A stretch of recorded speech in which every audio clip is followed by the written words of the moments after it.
This is TWiT. Heather, what you cover tech, but do you cover everything in tech, or what do you cover for the Washington Post?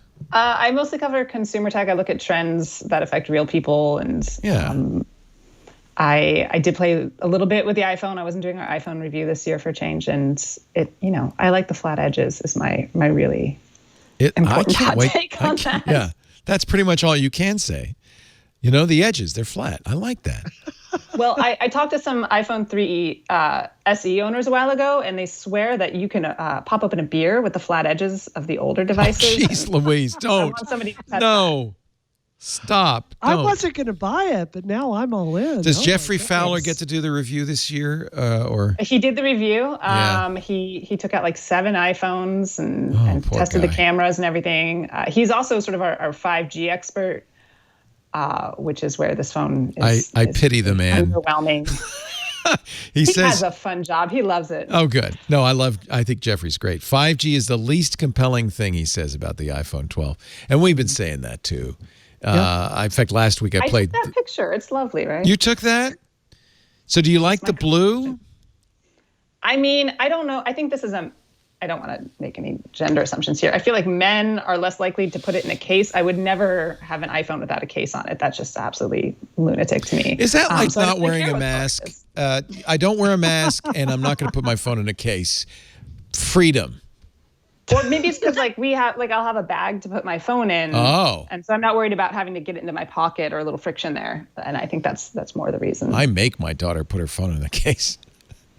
I also will not go iPhone naked. I just don't believe in that. Got to put it in a case.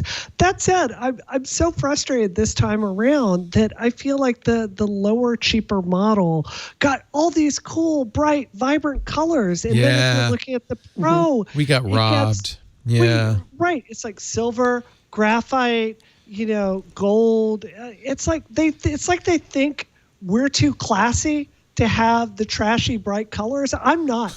I want to. No, I'm trashy, baby. Phone. Here's another picture from Washington Post photographer Heather Kelly. It's beautiful. There's the difference in the blues between the right, it's the iPhone 12. Blue, right? The cheaper one. Right. It's like, here's your bright blue versus your metallic blue. You cheap people. You want bright colors. Wow, I never even thought of that. You've created a class war over iPhone colors.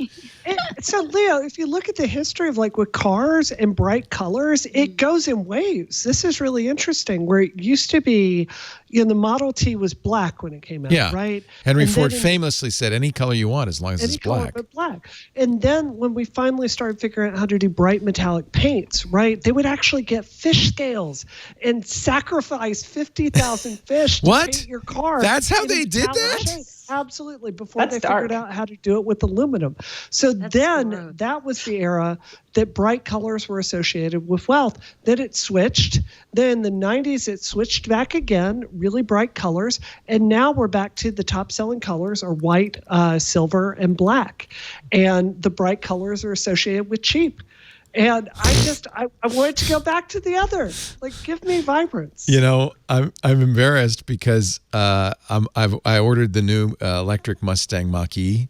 And the one I got comes in 3 colors: white, black, or what they call grabber blue, which is that bright Mustang blue. That's problematic. And my reaction was, I am not going to drive a bright blue car.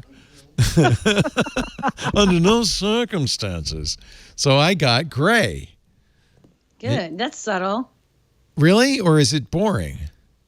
No, it's you don't want to. Also, is insurance higher if it's brighter, the car? I don't think there was always, there's always that thought, if you drive a red car, you're going to get ticketed for speeding more. What color is your car, Brianna?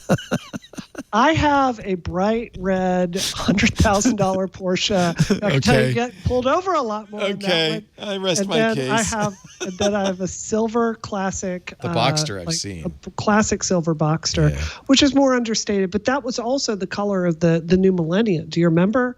that car came out in 2000 and we were all silver, like that bright color. It was just, I don't know, it looks best in that color. But I don't know. I want to see your Mach-E when you get it. I'm really very excited about it. I just got the email from Ford that they say your car will be made November 23rd. Oh, wow. Yeah. Fancy. I like electric. Ready to go. I had a Tesla. And that's electric? Yeah, it's all electric. Yeah. Oh, wow. It's a 4-door Mustang. Yeah. Oh, I love that. Oh, yeah, but does it make a door fake Mustang sound? It does. It has 3 sounds. Wow. That's so funny that you should say that. It actually has 3 sounds. One of them is the rumble-throated Mustang sound. I used to have a Mustang 5.0 GT, and it goes...